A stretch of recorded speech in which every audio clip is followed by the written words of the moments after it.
गुरुजी को आदेश, बड़े बाबा मच्छिंद्रनाथ जी को आदेश, नवनाथ 84 सिद्धों को आदेश. आदेश आदेश आदेश. आदेशनाथ भक्तांनो,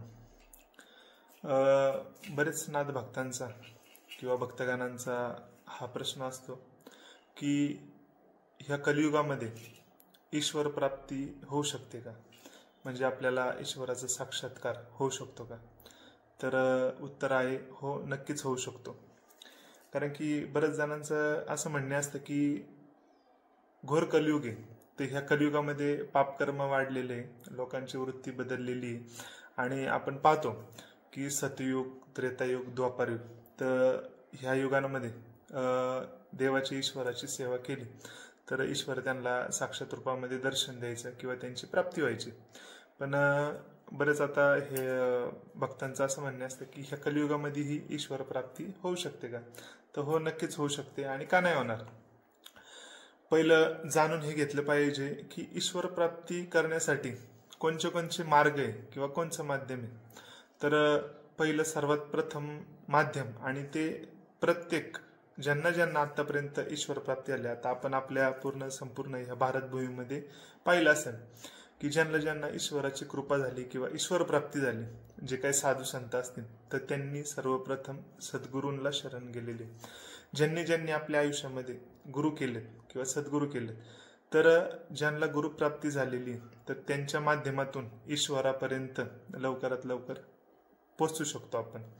आणि जे काही आपल्या सद्गुरूंनी आपल्याला जी काही सेवा, साधना, नामचिंतन ह्या काही गोष्टी दिलेल्या आहे, तर ह्या माध्यमातून पोचण्याचा एकमेव मार्ग म्हणजे सद्गुरू. आता ह्या कलियुगामध्ये ईश्वर प्राप्त करण्यासाठी किंवा त्यांचा साक्षात्कार, अनुभूती येण्यासाठी ध्यान मार्ग हा सर्वात महत्वाचा आणि योग्य मार्ग आहे. ध्यान आणि नामचिंतन हे दोन मार्गातून ईश्वराची प्राप्ती आपल्याला होऊ शकते. आता आपण बऱ्याच ठिकाणी पाहतो, ऐकतो की ईश्वराचं स्वरूप सांगितलं जातं की ईश्वर असं आहे, तसं आहे, म्हणजे दिसायला त्यांचं हे रूप आहे, सुंदर आहे, चैतन्य आहे, किंवा त्यांचे कलर किंवा त्यांचं राहणीमान हे सांगितलं जातं. परंतु हे आपल्याला कुणाकडून तरी ऐकायला मिळतं किंवा आपल्या धर्मग्रंथामध्ये याचा उल्लेख आहे, म्हणून आपण धरून चालतो की ईश्वराचं स्वरूप अशा अशा पद्धतीचं आहे. पण ते आपल्याला सुद्धा अनुभवता आलं पाहिजे. तर ते अनुभवण्यासाठी योग्य त्या सद्गुरूंच्या शरणामध्ये गेलं पाहिजे. त्यांच्या माध्यमातून कोणता मार्ग आहे, ध्यान कसं केलं पाहिजे, नामचिंतन कसं केलं पाहिजे, कोणत्या मार्गातून आपण देवापर्यंत पोचू शकतो, ईश्वरापर्यंत पोचू शकतो. तर ध्यान माध्यमातून, योग्य त्या ध्यान माध्यमातून, कारण की बघा, नियमितपणे कमीत कमी आपण रोजचं 2 ते 2.5 तास तरी रोजचं ध्यान आपल्याला करता आलं पाहिजे. कारण की ध्यान ही अशी अवस्था आहे, जे पण बघा साधू संत झालेत किंवा ज्यांना ईश्वराचा साक्षात्कार झालात किंवा योगी किंवा सिद्ध साधक आहे, तर त्यांनी ईश्वराचा अनुभव किंवा साक्षात्कार त्यांना ह्या माध्यमातून झालेले ध्यान अवस्था. एखादी आपली रोजची बैठक असली पाहिजे. ध्यान करत असताना जी तुमची जागा आहे, तर त्या जागेवरती, म्हणजे ती जागा ही सुद्धा निश्चित पाहिजे, ती जागा एक पाहिजे, त्या जागेवरतीच रोजचं ध्यान झालं पाहिजे. साधनेला बसताना जी काही तुमची वेळ आहे, ती सुद्धा नियमितपणे ती वेळ पाहिजे. आणि कारण की ज्या ठिकाणी आपण साधना करतो, तर त्या ठिकाणी चैतन्य वातावरण निर्माण होत असतं. तुमच्या शरीरातून जे काही व्हायब्रेशन, ऑरा तुमचा तयार होत असतो, तर त्या जागेला सुद्धा त्याचं महत्व प्राप्त होतं आणि त्या ठिकाणी सुद्धा ते चैतन्याचं वातावरण निर्माण होत असतं. आता समजा तुम्ही महिना, 2 महिने किंवा 2 वर्ष एखाद्या ठिकाणी ध्यान करताय किंवा नामचिंतन करताय, तर ज्या देवाचं, ईश्वराचं तुम्ही नामचिंतन करताय, तर त्या ईश्वराला सुद्धा तुमची आवड निर्माण झालेली असते. आणि जो तुम्ही नियम किंवा वेळ निश्चित केलेली, तर त्या वेळेला ते दैवत त्या ठिकाणी उभं असतं आणि तुमची वाट देखील पाहत असतं. कारण की भक्त बिना कुछ भी नहीं है, भक्त है उसकी जान, भक्त के वश में है भगवान.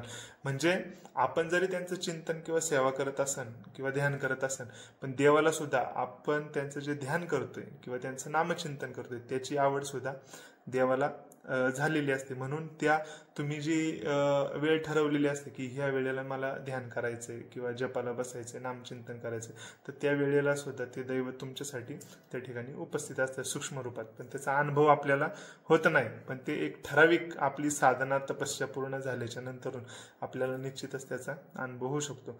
तर आता बघा, एखाद्या साधकाने नियमितपणे रोज 2 किंवा 2.5 तासाची जर रोजची साधना केली, तर असं जवळजवळ आपण जर ग्रंथात ऐकतो की 12 वर्षाचा तरी तो तपाचा कालावधी पाहिजे, निदान कमीत कमी. आता कुणाला किती वर्ष लागतील, म्हणजे तुम्ही ध्यान कशा पद्धतीने करताय किंवा किती मग्न, किती एकाग्रता होऊन करताय.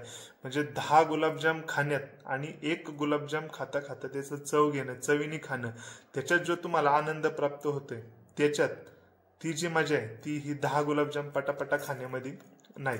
त्यामुळे तुम्ही नामचिंतन किती करताय ह्याच्यापेक्षा तुम्ही कसं करताय, किती आवडीने करताय, आणि ते नामचिंतन करत असताना तुम्ही ईश्वराशी, तुमच्या ईश्वराशी, परमात्म्याशी किती एकरूप होत आहे हे खूप महत्वाचं आहे.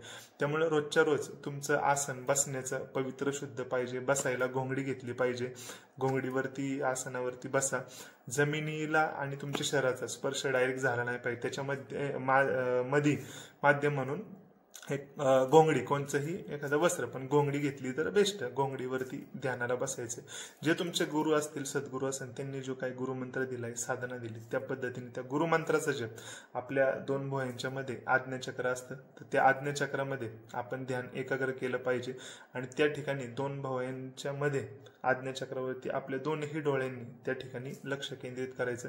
आणि आपली जी काही उपस्थित देवता आहे, तर त्या देवतेचा जो काही गुरुमंत्र असेल, तर त्याचं चिंतन आपण कंटिन्यू आपल्या आतमधून, म्हणजे चिंतन एवढं सूक्ष्म असलं पाहिजे, जप तर आपला झाला पाहिजे, पण तो एवढ्या सूक्ष्म पद्धतीने व्हायला पाहिजे की आपल्या हृदयाचे ठोके सुद्धा आपल्याला ऐकायला आले पाहिजे, एवढं आपलं शरीर स्थिर झालं पाहिजे. आणि हे चिंतन रोज करत करत करत जसं तुमच्या शरीरामध्ये एखादी ऊर्जा तयार होणार, ते नामचिंतन साधनेची ऊर्जा तुमच्या शरीरामध्ये तयार व्हायला चालू होईल. आणि जे काही तुमच्या शरीरामध्ये, डोक्यामध्ये जे काही वाईट विचार येतात, सुरुवातीला ध्यान करत असताना तुमच्या शरीरामध्ये डोक्यात अनेक प्रकारचे वाईट विचार येतील, जे काही तुमच्या संग रोज घडतंय तर ते आठवायला चालू होईल. पण हळूहळू त्याची जर तुम्हाला सवय लागली तर तुम्हाला ह्या गोष्टींचा सुद्धा विसर पडेल, आणि फक्त तुमचं शरीर आणि मन, बुद्धी सगळं एकाग्र होऊन तुम्ही नामचिंतनामध्ये एकदम दंग होऊन जाऊ शकता. त्यामुळे कलियुगामध्येही आपल्याला देवाचा साक्षात्कार, अनुभव आणि त्यांचं दर्शन देखील होऊ शकतं, पण योग्य ते सद्गुरू मिळाले पाहिजे. त्यांच्या मार्गदर्शनाखाली त्यांचा गुरुमंत्र घेतला पाहिजे. जे काही नामचिंतन त्यांनी सांगितले तर ते केलं पाहिजे. आता तुम्ही पहा की जेवढे काही साधू संत होऊन गेले, तर त्यांनी ध्यान मार्ग आणि नामचिंतन ह्या 2 गोष्टीच्या माध्यमातूनच देवाचा साक्षात्कार, देवाचं दर्शन, देवाचं बोलणं त्यांच्या संग झालेले. त्यामुळं कलियुगामध्ये देखील सामान्य माणसालाही नामचिंतन आणि ध्यान माध्यमातून ईश्वराची कृपा, ईश्वर प्राप्ती, ईश्वर काळा, गोरा, निळा कसा आहे त्याचं स्वरूप आपल्याला पाहायला मिळू शकतं. जशी ज्याची क्षमता आहे, म्हणजे तुमच्यामध्ये जी काही ऊर्जा किंवा एनर्जी जेवढी तयार झाली, त्या पद्धतीने देव सुद्धा तुम्हाला त्यांचं स्वरूप तेवढ्या प्रमाणात दाखवू शकतो. कारण की आपल्याला त्यांचं स्वरूप पाहण्यासाठी किंवा त्यांचं दृष्टांत किंवा त्यांचं साक्षात्कार अनुभूती होण्यासाठी आपलं शरीर सुद्धा तेवढं कॅपॅसिटी आपल्यामध्ये तेवढी तयार झाली पाहिजे. ती तयार झाल्याच्या नंतर नक्कीच आपल्याला ईश्वराचा किंवा देवाचा साक्षात्कार अनुभूती होऊ शकते. त्याच्यामुळे कलियुगामध्ये नक्कीच तुम्ही जर सेवा साधना केली तर ती होईल. आणि कसं आहे की पूर्वीच्या काळी आता बघा, बरेच वर्ष तपस्या साधना केली जायची, पण कलियुगामध्ये निदान तुम्ही 2 ते 2.5 तास तरी ह्या साधनेला दिलं पाहिजे. आणि साक्षात्कार होईल, देव दिसन किंवा त्यांची अनुभूती आली पाहिजे म्हणून साधनेला बसायचं नाही, तर एकदम आवडीने आणि एकाग्रतेने त्या ईश्वराचं चिंतन, सेवा, साधना झाली पाहिजे. त्याच्यातून तुम्हाला नक्कीच ह्या कलियुगामध्ये देवाचा साक्षात्कार अनुभव होऊ शकतो. कारण की ज्यांना ज्यांना झालंय तर त्यांनी ध्यान मार्ग आणि नामचिंतन ह्या 2च गोष्टी सांगितलेल्या आहे. त्याच्यामुळे नक्कीच जर तुम्ही श्रद्धापूर्वक सातत्याने आणि ही सेवा साधना करत असताना आपलं आचरण सुद्धा पवित्र पाहिजे. आपल्याला मांसाहार मांसाहार बिलकुल करणे नाही, कसल्या प्रकारचं व्यसन आपल्याला नाही पाहिजे, परस्त्री माते समान, आणि आपल्याला वाममार्गात म्हणजे कसल्याही वाममार्गातून पैसा कमवायचा नाही, आणि आपलं आचरण सत्य पाहिजे, आणि आपल्यापासून कोणालाही गोरगरिबांना इतर घटकातील कोणत्याही लोकांना शाब्दिक वाचिक कायिक जे कोणत्याही कर्मातून त्यांचं मन दुखावता कामा नये, आपल्यापासून त्रास कोणाला झाला नाही पाहिजे, हे आचरण केलं पाहिजे. कारण की ईश्वर फक्त नामचिंतनावर प्रसन्न नाही होत, तर हे आपलं आचरण आपले कर्म हे सुद्धा तेवढेच गरजेचे आणि महत्वाचे. हे जर तुम्ही व्यवस्थितरित्या जर केलं तर तुम्हाला ईश्वराची कृपा नक्कीच होऊ शकते आणि तिथपर्यंत तुम्ही ईश्वरापर्यंत पोहोचू शकता. त्याच्यामुळं असं ह्या कलियुगामध्ये अशक्य गोष्ट कोणतीच नाही.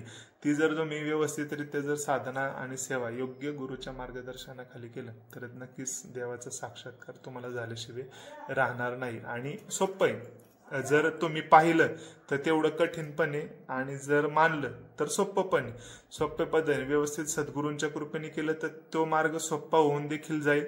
आणि जर तसं पाहिलं तर कठीणपणे ज्यांना आळस आहे किंवा त्या मार्गावर, कारण की बघा ईश्वराला प्राप्त करणं तेवढं सोपं पण नाही, कारण की आपल्या अनेक प्रकारच्या परीक्षा आणि वेगवेगळ्या परीक्षांना आपल्याला देखील बघा सामोरे जावं लागतं. पण ह्या परीक्षा कशा सामोरे जायचं आणि त्याचा प्रभाव आपल्यावरती पडला नाही पाहिजे, त्याच्यासाठी आपल्याला सद्गुरूची प्राप्ती असणं गरजेचं आहे. कारण की सद्गुरू ह्या आपल्याला दुःखातून संकटातून आणि ज्या काही परीक्षा होतात तर त्यांच्या त्या परीक्षेत पास होण्यासाठी आपल्याला हे सद्गुरूंचा आशीर्वाद खूप महत्वाचा पडतो. आणि त्याच्यात बघा परीक्षा घेणाराही ईश्वरच असतो आणि त्याच्यातून तुम्हाला पास करणारेही तेच असतात. फक्त आपली दृढ श्रद्धा आपल्या सद्गुरूंवर आणि आपण ज्यांची साधना करतोय त्या देवावरती आपली निस्सीम भक्ती पाहिजे, श्रद्धा पाहिजे, तर ह्या परीक्षेतून देखील आपण पास होऊ शकतो आणि त्या ईश्वराच्या चरणापर्यंत आपण पोहोचू शकतो आणि त्यांच्या स्वरूपाचं दर्शन आपल्याला होऊ शकते, त्यांचा साक्षात्कार होऊ शकते, त्यांचा अध्यात्म अनुभूती आपल्याला होऊ शकते. त्यामुळे कितीही कलियुग असलं तरी पण उलट कलियुगामध्ये थोड्या, आता पहिल्या काळी घनघोर तपस्या करावी लागायची, साधना करावी लागायची, परंतु ह्या कलियुगामध्ये थोडी साधना केली, तुम्ही बघा 24 तास तुमच्याकडे, पण 24 तासातले फक्त तुम्हाला 2 ते 2.5 तास जर तुम्ही साधना केली तर काही वर्षात तुम्हाला अनुभूती होईल. आणि गुरुच्या माध्यमातून जर केली, आता बघा 12 वर्ष 24 वर्ष अशा साधना आहे, त्याच्यातून तुम्हाला जेवढं करसान ते स्वरूप तुम्हाला ईश्वराचं दिसायला किंवा प्राप्त व्हायला चालू होईल. पण एक 3-4 वर्ष जरी तुम्ही साधना केली तर तुम्हाला छोटे मोठे दृष्टांत, स्वप्नावस्थेत दृष्टांत व्हायला चालू होईल, काही अनुभूती येतील, काही साक्षात्कार होतात ह्या गोष्टी. त्यामुळे सद्गुरू हे ईश्वर प्राप्ती करायची असेल तर सद्गुरूंची प्राप्ती पहिली केली पाहिजे आणि त्या माध्यमातून सेवा, साधना आणि नामचिंतन आणि ध्यान मार्गातून देवापर्यंत, ईश्वरापर्यंत पोहोचवण्याचा साधा सरळ सोपा मार्ग आहे. आणि कलियुगामध्ये आपण ईश्वराचा कृपाशीर्वाद आणि त्यांचे स्वरूप जाणून घेऊ शकतो आणि त्यांची प्राप्ती आपल्याला होऊ शकते. अलख निरंजन. आदेश आदेश आदेश.